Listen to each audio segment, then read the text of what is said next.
Welcome to World of Marketing Podcast, a Foster Web Marketing production.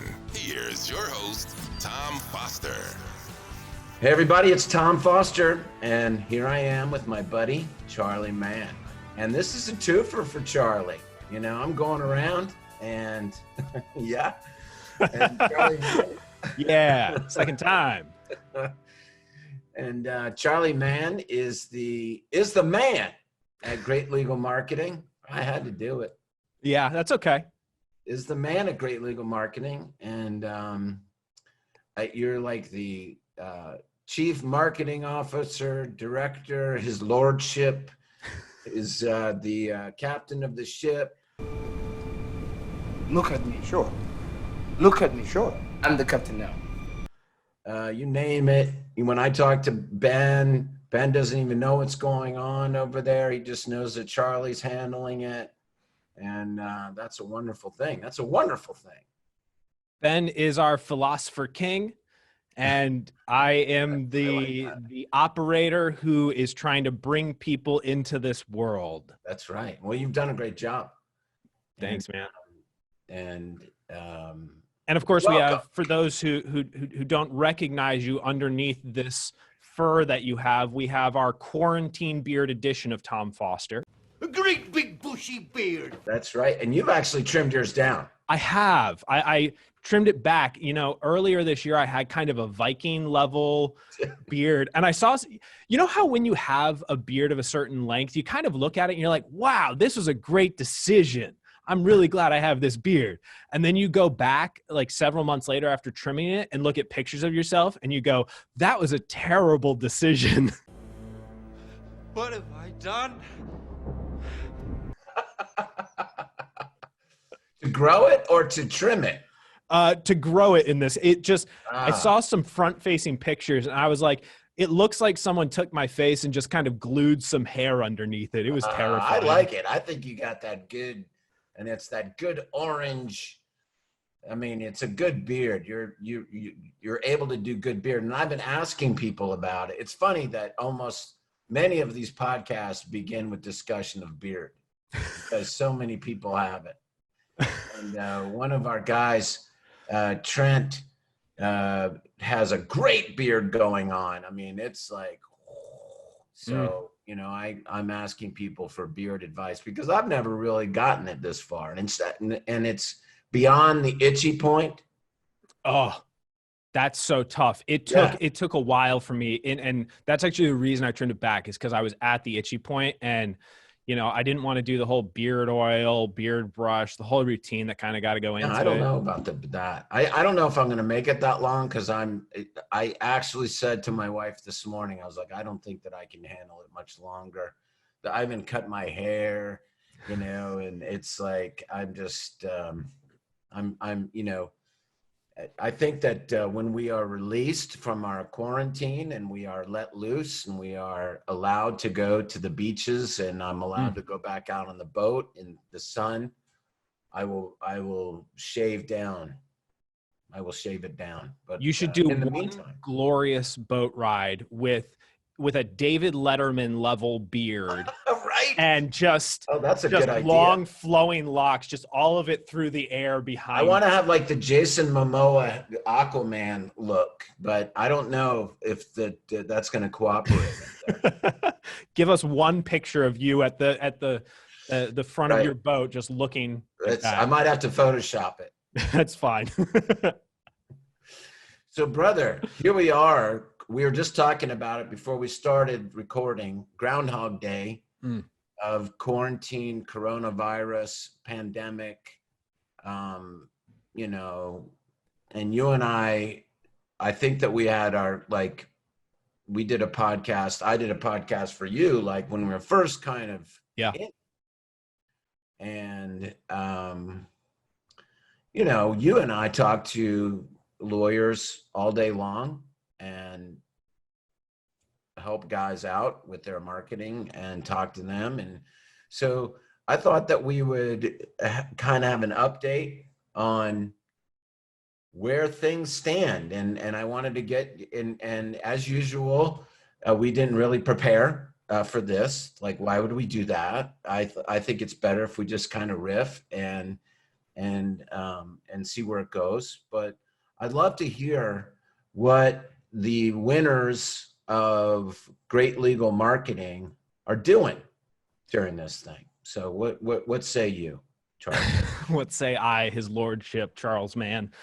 Even better if I go with my middle name, Charles Philip Mann. Oh, that's great. I didn't know that. The Duke Charles of Phillip. Fairfax. Yeah. So the big thing, you knew this was going to go off the rails quickly. So I don't forget.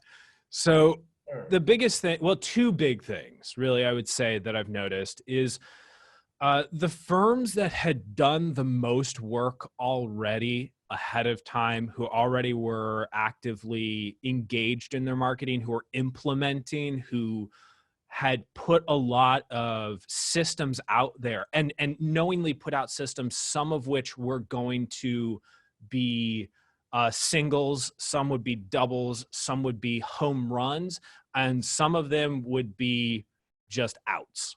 That's part of the process of marketing. A lot of people who maybe had just one funnel heading to them, one, maybe two, saw some faster levels of concern. I mean, at least they had a funnel that they could kind of play with and try and bring in clients on the lead generation front. But those who had diversified funnel set of 3 to 5 kind of main sources, and I would describe a main source as like Google Local being a main source. I've done my reviews, I've done my SEO work for that. Then Google Ads would be another one. Then direct mail would be another one. Referrals being another. The people who had those multiple funnels heading to them have weathered this sufficiently. And I'm using the term sufficiently because I'm trying to avoid too loaded of language. I don't want to be like, oh yeah, this dude's like tripling his practice right now. Because that seems disingenuous. But the people who are keeping the entire staff employed, still managing to set aside money for future endeavors or just to maintain buoyancy of the practice long-term for however long this goes on. Those to me right now are definite winners. So the work that they've done ahead of time. And then the second sort of factor here are people who didn't slump back and just let the news consume them, right? The people who looked at it and they went, oh, bleep, but I still got to go. And, I know some people who have taken pay cuts for their staff and stuff like that because they were trying to be proactive early on, and like legitimate round of applause for every entrepreneur who is making some type of sacrifice to keep people getting paid because, and I won't go on too much of a rant here, the unemployment packages out there, frankly, in some cases, people make more money by being on unemployment in some cases than they do remaining employed. But most people would rather be employed and with purpose. So giving people a sense of purpose right now, like that's huge. I'm always fearful of something like that spinning out of control. And all of a sudden a program that was designed for 6 months becomes the next 60 years. So keeping people ambitious, keeping people employed, keeping people pushing forward with a reason to wake up every day and get something done, like that's awesome and amazing. So those are the two big things that I'm seeing right now in my conversations with folks. Actually, I had a conversation this morning with a mutual client, a member of Great Legal Marketing, who's with Foster Web Marketing. And he's taken proactive actions. He's probably going to be reaching out to you to talk about Google Ads. And by the way, was singing your praises. Honest to goodness, he had some really nice things to say. But I'll tell you about that offline from all this. That way I can share names. Okay. Well, thanks for that. Yeah. So let me ask you this. What about practice focus? Because obviously there's not a lot of cars driving, and, a big part of Benglass law is injury. Mm-hmm. I know you do other things, but a big part of it is that. And there's not a lot of, and I know that Great Legal Marketing supports lots of different diverse practice areas. Sure. I know the estate planners are very busy. They've stayed busy, probably even busier than ever now. And they've got to jump through hoops to get estate plans signed, and people are thinking about that. And I think that their business has taken off but probably grown more difficult. But like the DUI guys, there's people not out drinking and driving. And so they've taken a hit. So what do you think about that? What are your thoughts about those guys? So trends wise, yeah, that's really interesting what we're seeing. And so I'm a big patterns person, a big trends person. I've always loved and believe that pattern recognition is a sign of human capability and intellect, is your ability to sort of catch on, glom onto patterns and quickly observe them. And one thing that I sort of said early on in all of this regarding personal injury, and we've seen it play out in Ben Glass law, and actually the guy that I was talking to this morning, it's playing out in his PI practice as well, where I think a lot of, and some people I talked to early on were saying, hey, you know, like PI, in terms of new client acquisition, just hang up the spurs for a little bit. You know, you probably aren't going to get calls. So here's what I'm finding is, again, and this goes back to that point that I made about people who have active sources that were able to feed them. Mm-hmm. They're not getting as many calls, but a lot of the calls are pretty high quality. We are still signing new clients right now. In some cases, cost of acquisition has gone up a little bit, but that's okay because the quality of the clients is great, because our practice isn't just based on a bunch of, you know, chiropractic clients, for example.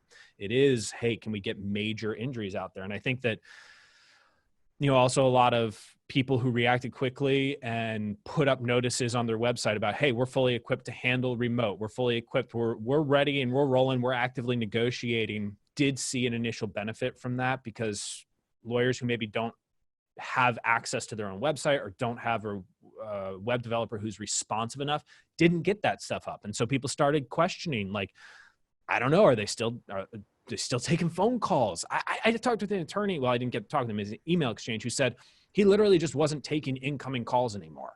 It's like, why, I mean, that's marketing malpractice. Are you insane?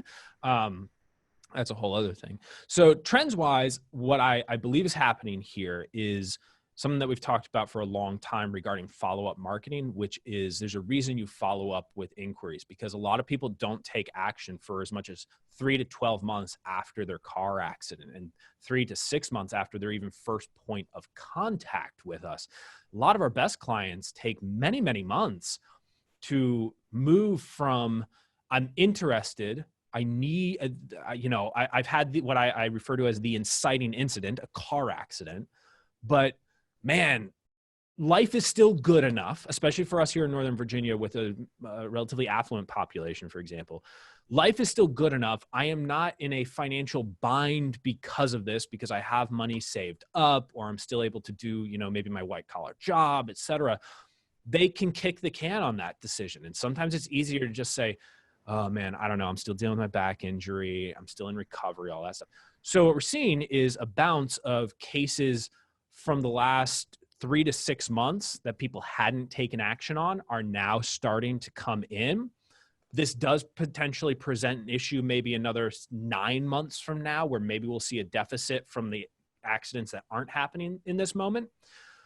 But there was actually, and oh my gosh, Joe was just telling me about this. I just had a conversation with him right before this, where it was either in Wall Street Journal or some other publication where someone was opining about the fact, I guess opining about a fact doesn't really make sense. Who was opining about his belief now that accidents that are happening are on average more devastating, more deadly, potentially because of driver behaviors. Yeah, that was on the news last night. Okay, awesome. Yeah.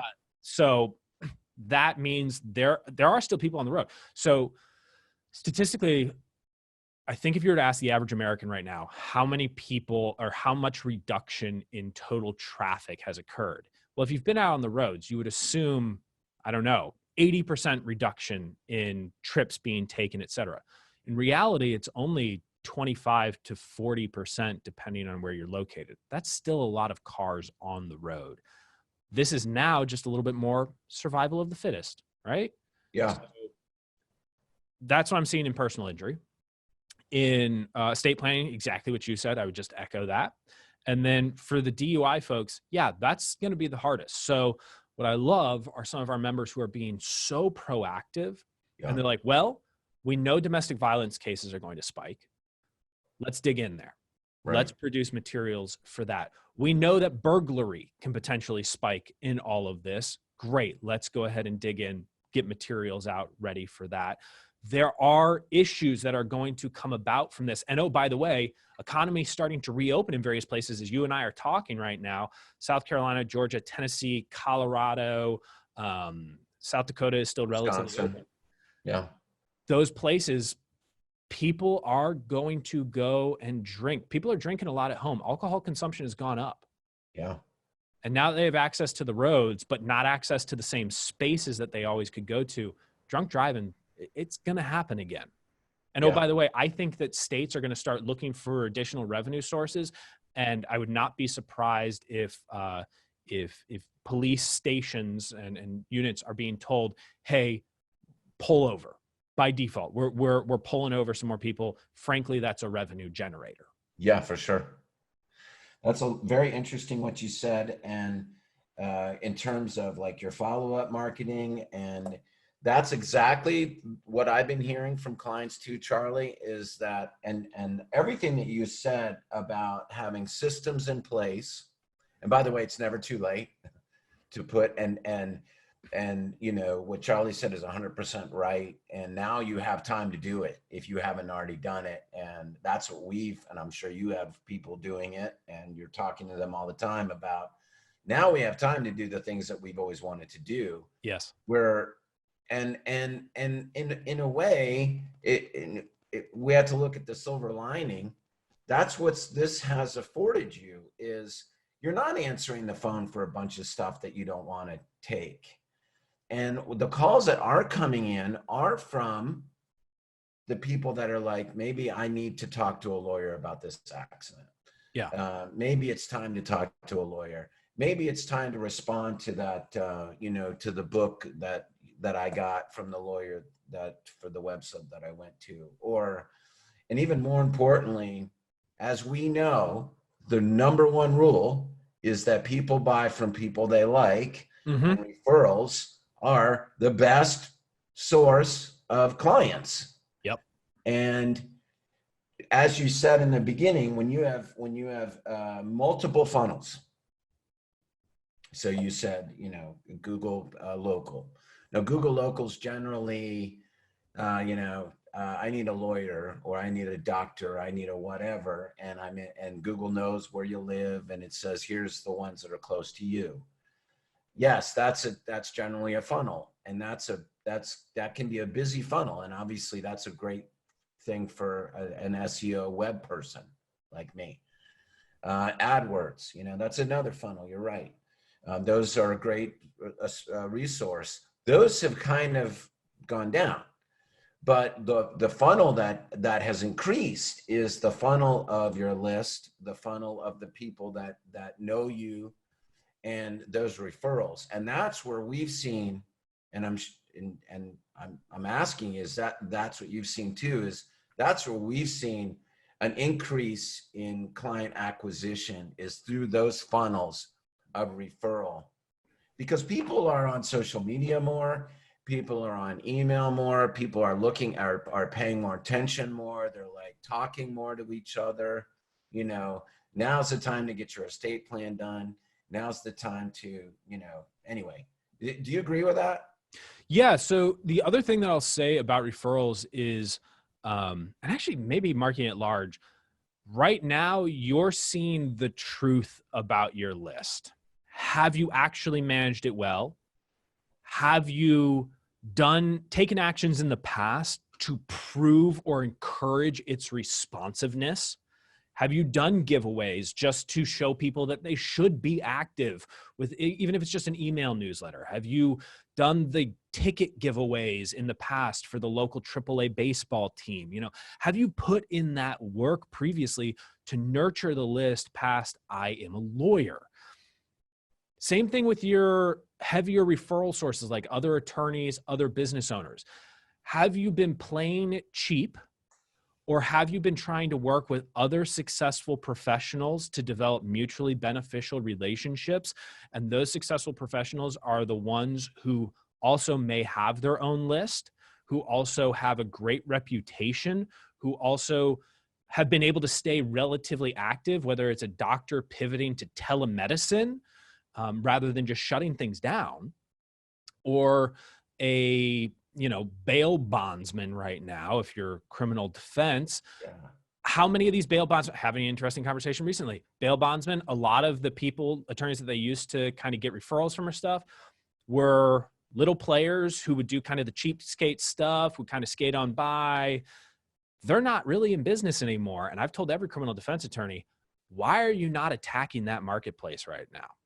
Why are you not also trying to make it where, like, hey, I'm going to order takeout from a restaurant that you really love and want to support in the area, have it delivered to your space. I would love to be there with you for it. Obviously, social distancing, we can't do that. But man, I want to feed the folks, you who are helping get people out of jail right now, because that could be a coronavirus hotspot. Like, how are you doing that stuff right now? So that's what I'm seeing. That's have you been cheap, which I think is great. And I'll add, have you been cheap and lazy?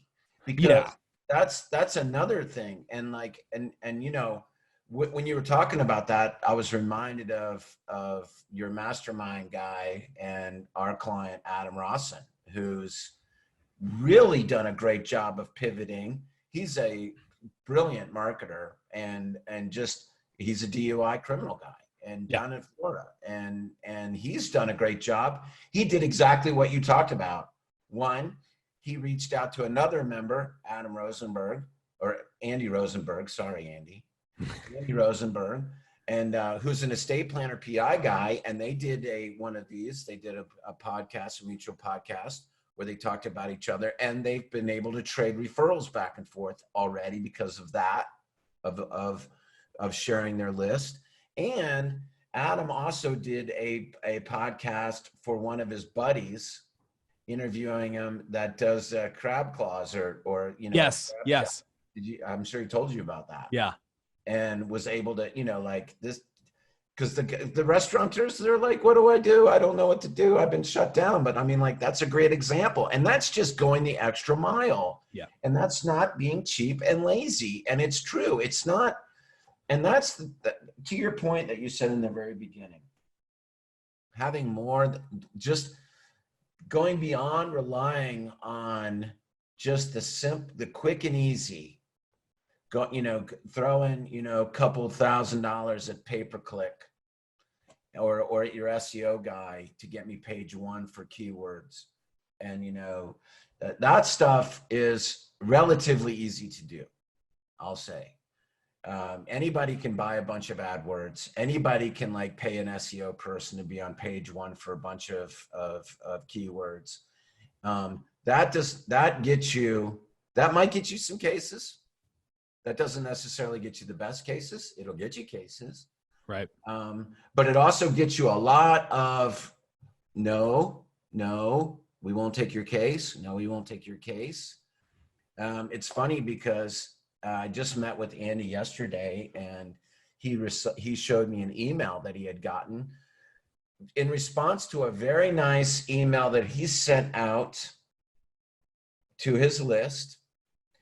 It was a very nice email that he sent out about basically, maybe it's a good time to update your will, or this is what you should be thinking about. It wasn't very salesy at all. It was just very much like, here's some things that you should be thinking about with the, very short, sweet, nothing salesy about it here. And he got a very terse, unfriendly response from somebody on his list he didn't even recognize, wasn't a client. It was actually somebody that he did not take their case because it was an injury case that he didn't take because it didn't merit it. And they took it the wrong way, and they came up with all these, I'm not even going to tell you, he'll tell you the reasons, but you can figure it out. They assumed all the wrong things. And I was like, do you know the person? No. I was like, did this person come from a referral? No. It came from probably a Google search. because that person doesn't know you.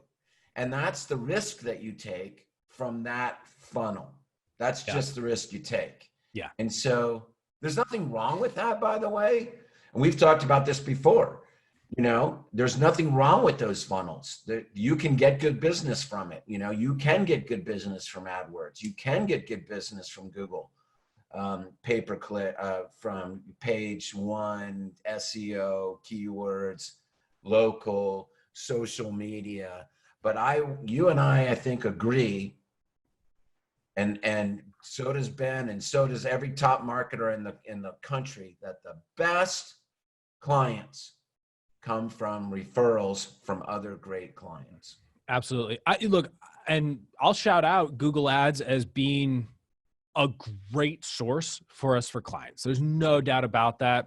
And actually, I'm glad I'm remembering it. You know, you mentioned the whole being cheap and being lazy. I think being lazy is probably a better expansion on that idea, because there are things that you can do that are fiscally cheap and even free to do that are actually still premium.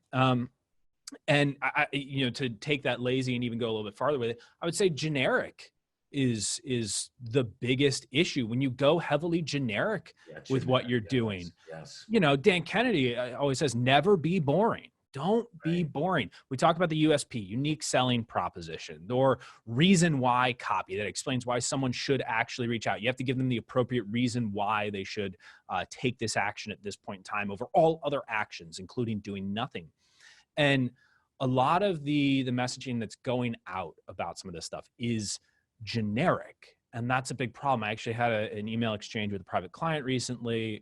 So I obviously won't reveal her information, but she had been posting some stuff on LinkedIn and Facebook where she was talking about some community efforts. And she was even sharing a little bit of humor and everything. And someone who was doing some Facebook work for her and some SEO work for her emailed her and said, you got to stop it with any post that like that, because it doesn't look professional and it's harming your reputation. And so she emailed me. She was like, I don't know, should I stop that stuff? And I was like, honestly, basically, if it were me, I would more or less double down on it just to annoy this individual. No, I told her. Better be authentic. Yes, exactly. What is authentic to you? What do you want the world to have right now that it doesn't have? You can't be shy about filling a void in leadership, filling a void sometimes just in humor. I mean, we know our buddy Bob Battle. Like, that's a guy who can genuinely make people laugh. And like, Bob fills a void in people's lives with humor. And in a moment like this, holy moly, do we need something like that? We need people who are going to step in. So Ben and I tonight are doing a webinar. And, you know, so by the time this gets released, you know, maybe it's already happened. Maybe it's up on one of our YouTube channels. But we're doing a webinar tonight about communication skills based on the idea of seek to understand, then to be understood. One of Stephen Covey's 7 habits. That has nothing to do with the law. It has nothing to do with marketing. I mean, I can make the argument communication has to do with marketing, but we're really talking about interpersonal communication in a time of pressure cooker situations where every day feels and looks the same, where tensions are either quickly or slowly ratcheting up in households. And we're going to talk about that, because that's leadership. That's what people need right now. They don't need the glib version of it either that gets published as an editorial column in some newspaper and is someone being a little bit smarmy about it and making it seem like it's super duper easy and they've got all the problems solved. Ben and I are going to get on there and we're going to go, look, we have some ways to do with this. Just so you know, I screw this up a little bit less than I used to, but I'm still working on it. It's okay to be a human being in the midst of all this. And that's the type of stuff that's lacking. So I told this private client, no. You absolutely have to keep posting that stuff. That's you. That's why you're going to keep getting business in the midst of all of this. And it's been a little tight for her. I'll acknowledge that. But when you come out of the other side of this, if you have managed to lead, and leadership sometimes, you know, Tom, leadership can often sound like just a Braveheart type of thing. Which, totally random story. This is an absolute aside. This is going to have nothing to do with marketing, but this is an awesome piece of trivia that I feel like I now have to share. Very good. So, Tom, you know, we have George Mason University up here, which I went to. I was a theater major at George Mason University. Do you, I don't know, you probably don't remember, maybe it was in the paper or something, but about 13, 14 years ago, they changed out the mascot of George Mason University from Gunston, which was this weird looking green lizard, no one really knew what it was, to the actual Patriot, which is George Mason Patriots. And they introduced the Patriot at the homecoming basketball game because the year before, you know, we had gone to the like Final Four or something as a basketball team. And the voice of the Patriot when it was introduced was yours truly. And I was doing a parody of a Braveheart speech. That they may take our lives, but they'll never take our freedom! Which is why it just reminded me now. That's pretty good. I did not know that. Yeah. You were more of a celebrity than we even knew. Not at all, but it's okay. It just reminded me of that. But yeah, so that Braveheart version of leadership, the standing in front, you know, riding the horse and giving the epic speech or whatever it is, that's not always what leadership is. Sometimes leadership is simply comforting someone in a moment of need. Sometimes it's asking the right question that provokes the right thought for someone. Leadership can be very small, very subtle. And or leadership could mean like what you just said about what a lot of times one of Ben's great leadership strengths or abilities is admitting or demonstrating where he's failed. I mean, like that's, you know, like showing that about himself. That's one of the things that he laughs. He's like, I made more mistakes. And same with Dan Kennedy, you know, like when you get and you listen to Dan, you know, he'll get up there and say, you know, like I've lost more money than anybody in this room.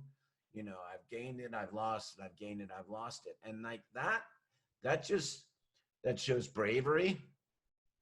You know, you're gonna go by your own, you're gonna march by your own drum. And you know, back to what you were just saying, like it is so important for you to be authentic to who you are. People see through it. And so like when you try to act like somebody else, people are like, that just doesn't, it's not even like that. It's like something that they feel. And so you've got to be you and always be you and like, and be 100% you. And, you know, like that's something I've always done, right, wrong, or indifferent. You know, people are going to get that from me. And that's something that Ben has always done. And that's something that he and I, like, we immediately connected about that. Yeah. And that's something that I've always enjoyed working with him is, you know, we'll always laugh about, like, he'll talk about something that he did or something. And, you know, even in his home life, you know, he'll talk about, I'm like, what's with the puppies? Really? Like, you're not busy enough? You gotta, you know, it's just funny. And just, anyway, I totally, and he puts that out there.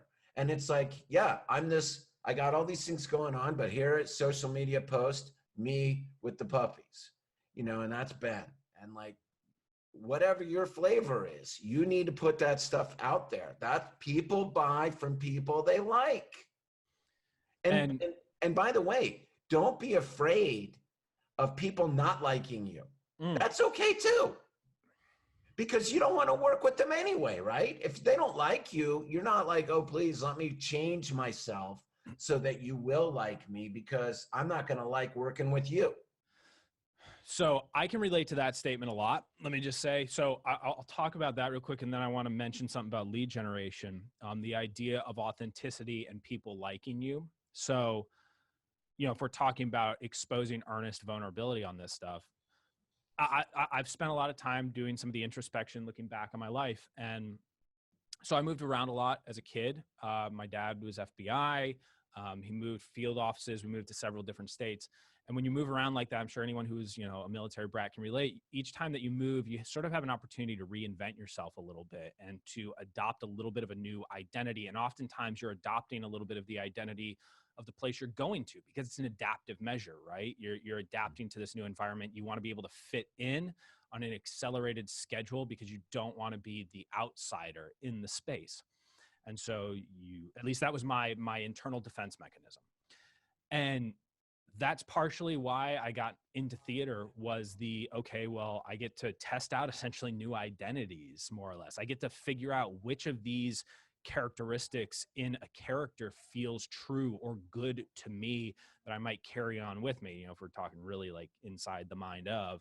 But what that ended up doing is then after graduating, coming out of college, I didn't have the most firm sense of personal identity.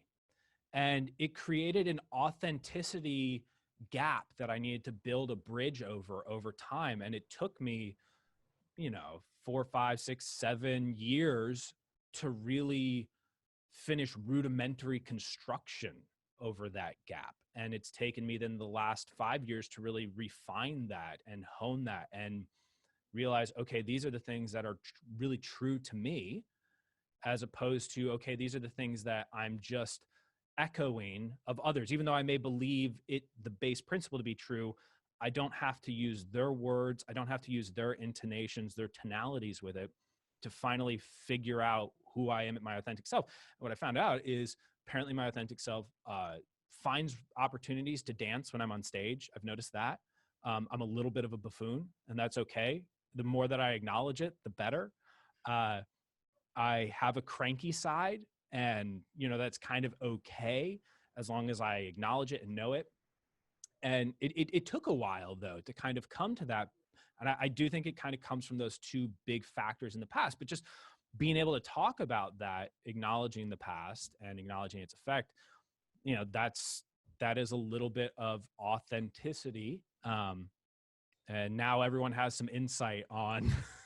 Well, it's funny that you say that, because I've known you since you got out of school, and when you were just, when you were a lot younger, and for all these years, and I've seen you kind of develop and grow. And I agree. I think that you've kind of grown into, and I think that's true of all of us. You go through that stage of you feel like you've got to act a certain way for certain people. But I don't misunderstand this, but I like you a lot more now that you are you and like being you than when you were trying to be somebody else. And dude, I like me a lot more now too. It's just because you're way more comfortable in your own skin, and we have more genuine conversations, and there's less of a, like I was saying, like you can always tell when people are not being real. Yeah. And they're like, without that in the way, you can really just get, to right to it. And we're all silly, we're all, a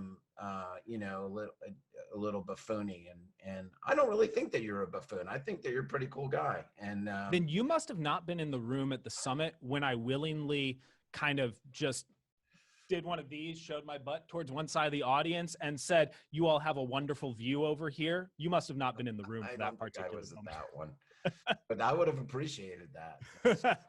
But that was also just about acknowledging the truth of the moment. Honestly, that's what that really was. Is I realized, like, I'm in a kind of ridiculous position. Let's make. But that's who you are. Yeah. And Ben wouldn't do that. That's not Ben's style. Right. Ben is not that. Ben is funny in a different kind of way. He's a little bit more self-deprecating in the way that he does things. Yeah. Anyway, but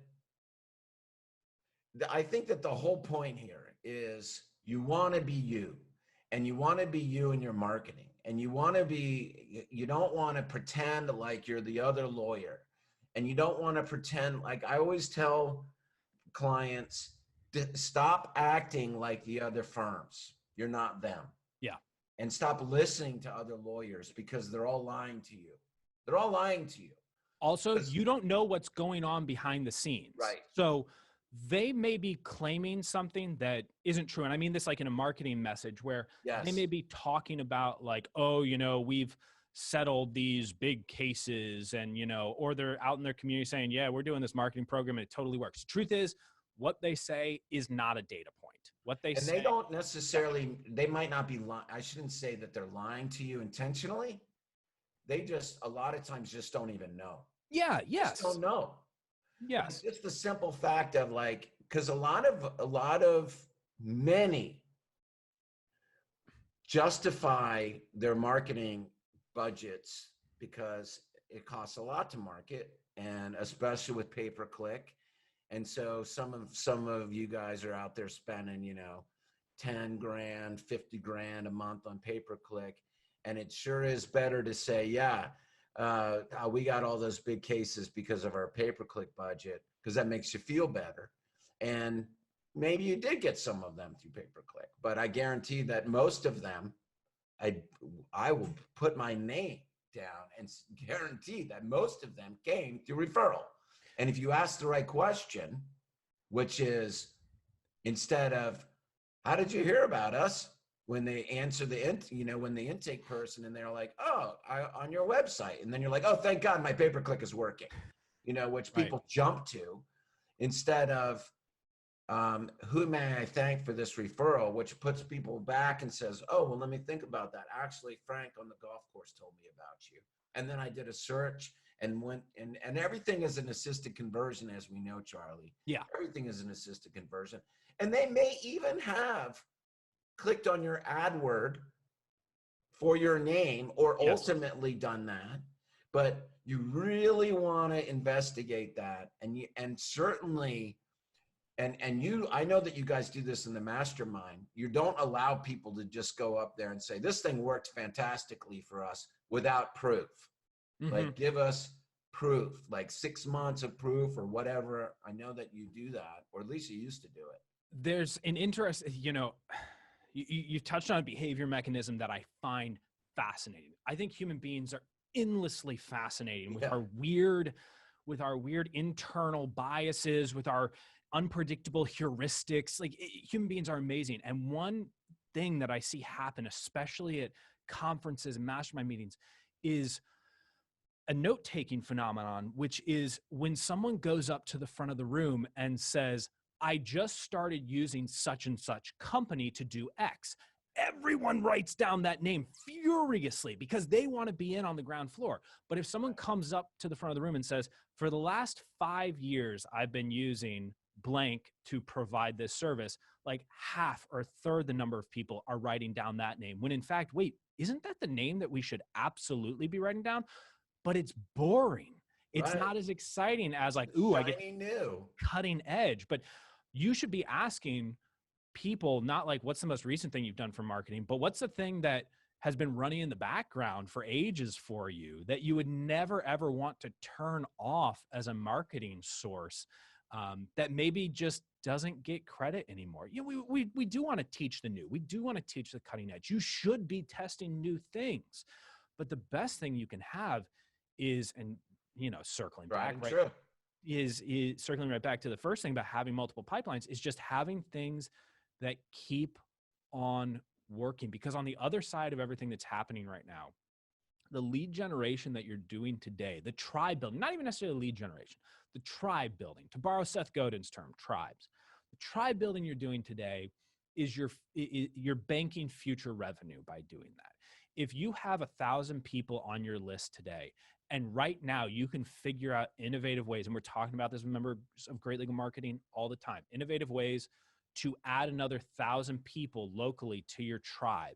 You are banking 1,000 future leads, referral sources, and connections within the community, maybe to new referral sources that you didn't have before. Yes, harder to get clients outright, maybe if you're a DUI practice, but could you reach out to bar owners? Could you reach out to restaurant owners? Could you build that tribe right now? And so on that note, lawyers, and I talk about this all the time, and we may have talked about it before, but we're going to keep talking about it, is like, you and I are not lawyers. We're consumers. We are consumers of lawyers. And we do work with them, but I would be hard pressed to know, you know, and I work with lots of them, but I don't know what every one of their practice specialties are. I kind of do, but, and sometimes you offend them if you're like, you know, oh, you're this kind of lawyer or that kind of lawyer. The fact is that you're a lawyer, and that's a good thing. You don't pigeonhole yourself. And it's no different than like an engineer. Like, you know how many engineers there are? You know, like you don't really know what kind of an engineer, and that they're all like, no, I'm an aeronautical engineer, or I'm a, you know, Civil engineer.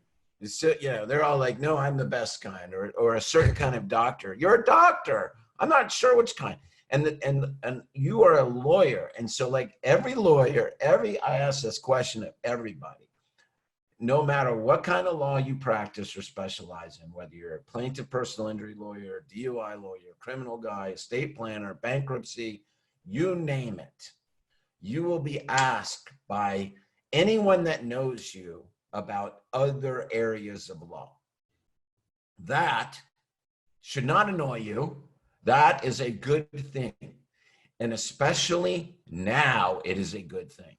Because you want to be that front person. You want to be their lawyer. And so now, especially now when you're like, when things are quieter, now is the time where you want to reach out to all your friends and family and past clients. And you said something that triggered this, is because there's a lot of people like DUI guys that have business owners on their list, bartenders, or people that had a DUI, but own businesses that have been shut down. Now, this whole business interruption insurance, now you might not be an insurance lawyer, but the whole point is that people only know you as a lawyer. You do not want them going out to Google and typing a search for a whole nother lawyer. You want them to go through you. You know a lawyer that can help them with their business insurance or their business interruption insurance. I know lawyers. If you don't, I know lawyers that lawyers that can help them get that stuff solved when this whole thing works out. And the insurance companies are freaking out about this because they're on the hook and they're going to be fighting tooth and nail. And just like you said, people are going to need their lawyers when this is all said and done. We need the lawyers to help clean up this mess that is being made and continues to be made. The longer that we're shut down. And so everybody on their list has business owners that have been affected by this, whether they own restaurants, nail salons, bartenders, haircut places, you name it. People are shut down, no fault of their own, that they're going to need help. And so I don't care if you're a DUI lawyer, I don't care if you're a bankruptcy lawyer, estate planning lawyer, tax attorney, it doesn't matter. You are a lawyer to them. And all that you need to do, the easiest thing, don't be lazy. All you need to do, step one, hey, remember me? I'm your lawyer. All you need to do is remind them of your brand over and over and over again. That's the key. What I really want every lawyer to do right now is be a curator. You don't always have to be, and this goes to what you're saying, Tom, you don't always have to be the one and only expert, but you can be, to what you said, you can be the connector. Yeah. You can be the arbiter of information. You can be the interpreter. So if you've seen, like, to use one of the examples right now, like the PPP program, the loans that have come out, there's a lot of different pieces out there of information about this. If you found one that sounds a little bit more rational, like a slightly better interpretation, don't be afraid. And not even don't be afraid. You should find a way to distribute and simply say, I'm not a PPP expert. However, this is one of the better breakdowns that I have seen on this information. You can and should distribute that. They just need someone to say, this is going to be a little bit easier for you, because they don't want to read. Coming from a lawyer, I mean, like us regular Joes. Oh, speak for yourself there, Tom. I mean, we look at our lawyers like, you guys know way more than we do. That's why we need you. That's why that profession exists. You're our counselors when it comes to all this stuff. Like, one of the great things that Ben does, and, Ben goes far and beyond, to build, talk about build a list, but he's got people in your studio all the time. He's got people in that workshop space all the time. Not anymore, though. Just for everyone listening, we are observing before social distance. But from reverends, church people, insurance. He's even had insurance adjusters in there. I mean, like I'm sure he's got people in there I don't even know about. Those are just some of the ones that have nothing to do. And people are like, what a waste of time. No, that is not a waste of time. The fact that he's a referee and he goes and makes those signs out there and puts the signs, and he sneaks out there and puts the signs on the fences and stuff like that. And argues. In fact, he wears black cat ears when he goes and puts those signs up. I would like to start spreading that rumor officially on the internet. That is so funny. But I mean, like, that goes far and beyond. And like doing those kinds of things to connect you, he's their lawyer regardless. And like that puts people on the list. And so when they need a lawyer, no matter what it is, and this is what Ben does, he is a connector. He's got, it doesn't even matter what it is. He's got a guy. I got a guy. Maybe I'll do that one. We'll do that right here because that's what we do. As a med mal, I'll handle that. That's what I like to do, or ERISA or whatever. That's what we do. Estate planning, I got a guy. DUI, I got a guy, and so forth and so forth. That's what every lawyer should be doing. Every law firm should be doing in their own way. But and you and Ben have perfected this system, and that's what great legal marketing has always been about. And one of the beautiful things about Benjamin is that he has always been a sharer of that. And like literally just billowing over with sharing with technique, with how to do it. I mean, like you guys have like workshops and books and you do the summit every year and you got these workshops. Well, before this thing went down, but like every other month or every month going on. I mean, like, it's just so much fantastic work that you do on the behalf of lawyers. Well, thank you. I do want to speak real quick to the, because I know that there's going to be like probably a couple members of Great Legal Marketing, or maybe many Great Legal Marketing members who watch this and hear some of the talk about, we've used terms like brand and things that are outside of your specialty. And just to make sure that we have an opportunity to iterate the message of having a specialty in terms of your primary practice areas and presenting a specialized marketing message when you are going out to solicit for actual clients for the practice remains critical and important. You don't want to be a generalist. What Tom and I are talking about are adaptive measures for seeing a void in the marketplace and filling that, like the business owners who could use some interpretation, some curation of information out there, and seeing this as an opportunity to, in a time not only where people need it, but where you have this opportunity for yourself to bring those people onto your list, or to provide for your list in a way you maybe haven't for the last 5 to 10 years. This isn't saying abandon ship and add 6 new practice areas. Yeah, no, that's not what I'm saying. Yeah, absolutely. As you were saying, you're saying refer out the stuff that you don't do, but now is the time to say, hey, life is complicated. If you have some type of legal issue, you probably know, I handle personal injury and ERISA disability cases, but look, I have people in the community that handle all sorts of things.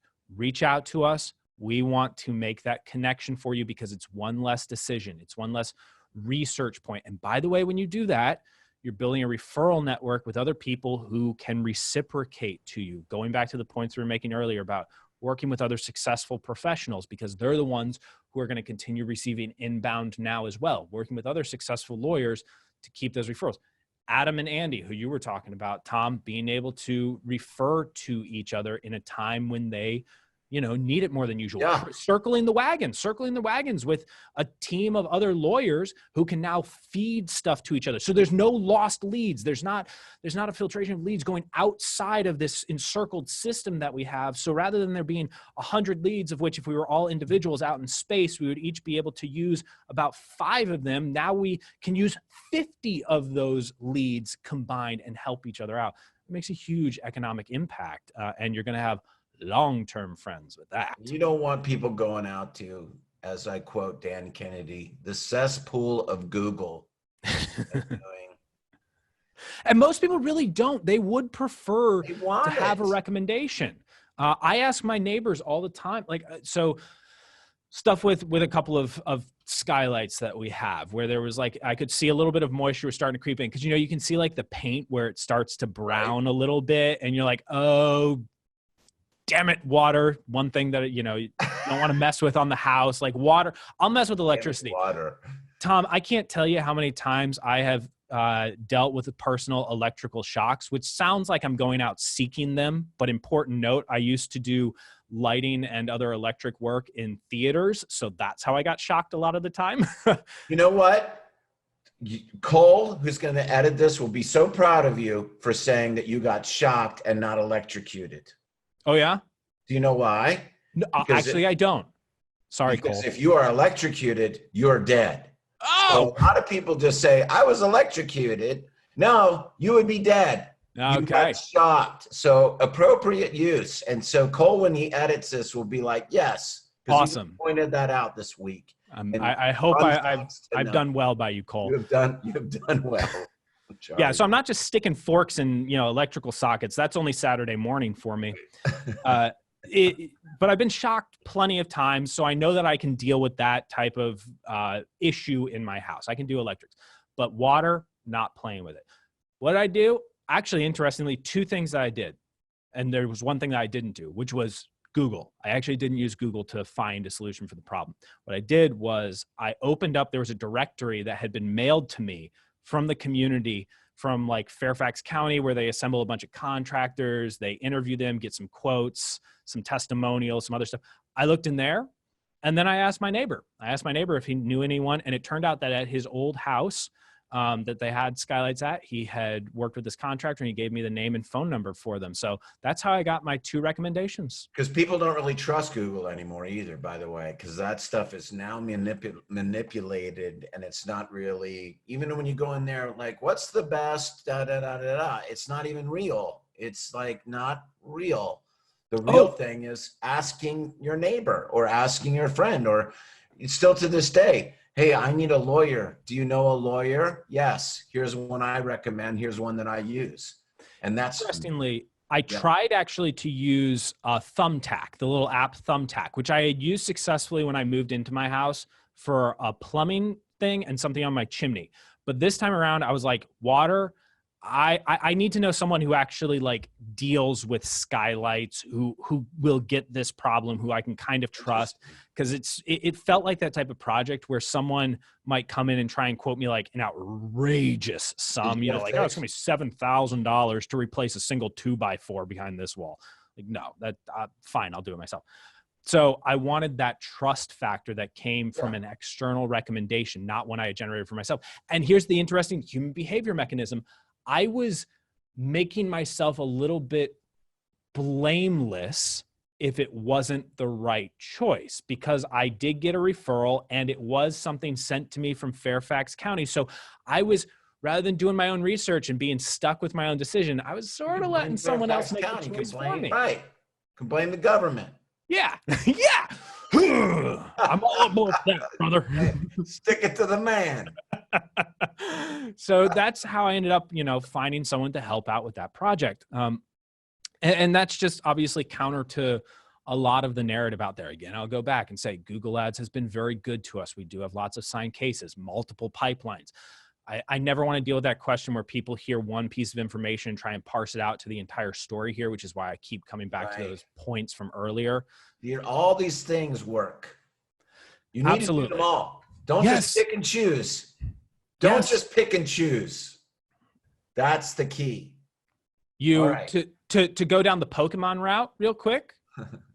you got to catch them all is all I'm saying here. And for some people that reference meant absolutely nothing. And I'm sorry, I guess, on that one, but I remember playing the Game Boy game late at night. Well, it's, our marketing growth plan, it's all on there, you know, it's all of and it's like playing football or any game, you got to be good at running and passing. You can't just be good at one. You've got to be good at offense and defense. No team that goes all the way is only good at one particular thing. You've got to be balanced. All right. Do you want me to just shoot a hole in your analogy real quick by referencing the Kansas City Chiefs? All right. Well. No, but most of the time it's the Patriots winning the Super Bowl on a balance of offense and defense. Let's just be honest. Yeah. Every now and then. But actually, happen. It's the exception that often proves the rule. Most of the time you don't have a 29th ranked defense that manages to push someone into the playoffs. Every now and then there's a surprise. Yes. And every now and then you and I meet law firm owners. So I had someone who I had been coaching earlier this year who had $1 million practice with no internet presence whatsoever. And I've also coached people who have, $1 million practice with no strong referral sources. But that Kansas City Chiefs, they can't be replicated. Nobody can replicate that. That's the other thing too, is like, so that might happen, but nobody can go replicate that over and over again. Oh, look, lunch is delivered. How about that happen to you? That's cool. No, I'm going to go home and I'm going to make lunch actually. Charley Mann. Tom Foster. Sir Charles Phillip, man. Thank you so much for your time. Yeah, man. Oh, no, this is awesome. I genuinely always enjoy talking with you about this type of stuff. And I enjoy just going off to different places. And, like we said at the beginning, we were just going to riff and then, it gets organized. It gets organized as we go. So do you have any treasures or anything that you can share with anybody or any place that you want to send them to get anything? Yeah, I mean, of course, I'm going to tell people the kind of quick thing. Look, if you're a member of Great Legal Marketing actively, make sure you look on the membership site. There's just a wealth of information up there. We recently taught how to do webinars in law firms because, by the way, those have worked out phenomenally in enhancing our Google ads.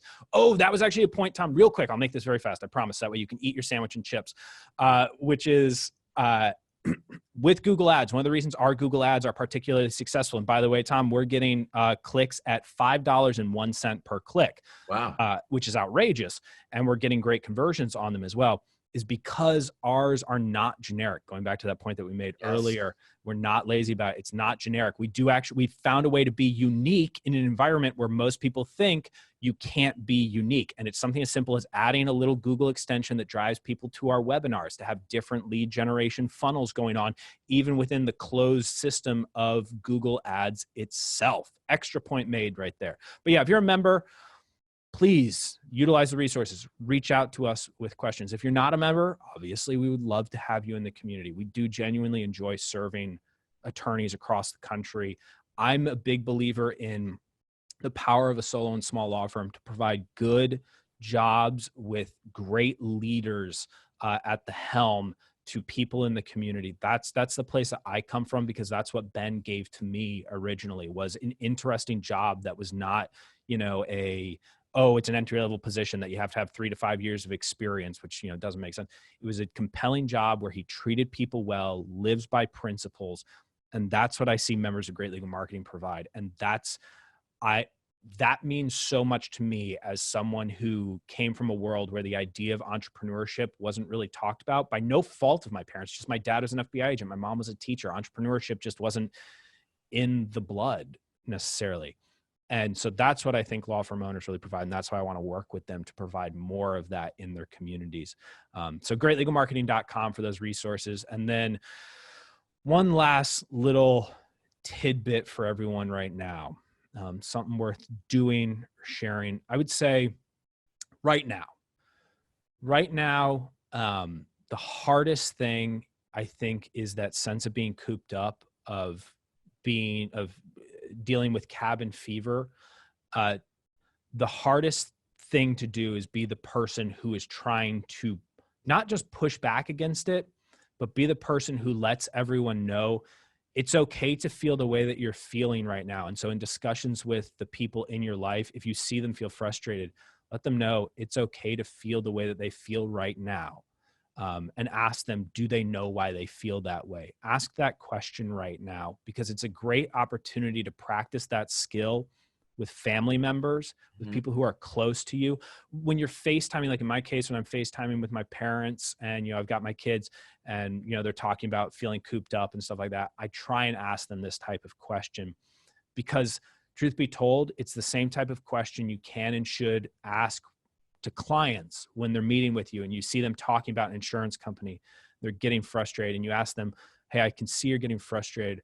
What's at the root of that? What's really going on? And it might be, my credit card bills are piling up right now, or I just don't know how to pay my medical bills, or this is unfair, a sense of justice. And you can get to the root of it. So start asking that question a little bit more and provide emotional relief. And that might mean, as a leader, you take on that additional burden. There's the old stories of the sin eaters, whose job it was to, which is more or less, a form of confession, whose job it would be to, and this is, usually in like monster mythology and stuff, whose job it would be to consume the sins of others, to take on that burden. And that's, now you can potentially take on the emotional burden of others. And it's tough, but do it because it means a lot to the people in your life. I had something just pop up earlier today about sin eaters. That is weird. Bizarre. Well, brother, thank you so much. And listen, anybody that's not involved in great legal marketing, or if you were involved and got out, you need to get back in it. I'm going to tell you that there's no better atmosphere organization that helps solo and small firms get involved, participate. They got great things going on, and it is super duper helpful. Thank you, Tom. And you know what? Just real quick, people should be watching your other episodes of World of Marketing. I mean, I've seen folks that I know and really like Somnath has been up there, Kellen Parks, Adam Rawson. Go and check these out. You've done a great job, Tom, of providing some additional resources right now. And, folks should take advantage of that. And look at the ones like Somnath, non-lawyer, totally different subject matter. Let that provide you with new and novel ways to approach life and your practice, or anything else. Some of those episodes, those ones that are completely off the beaten path. So I just encourage people to take advantage of those resources as well. Thanks, buddy. Yeah. All right, Charlie. Good talking to you. And I will see you soon over Zoom. Yeah. Hopefully we'll be able to elbow bump soon. I hope so, man. You take care. All right, everybody. It's Tom Foster and Sir Charles Phillip. The World of Marketing. We'll see you soon.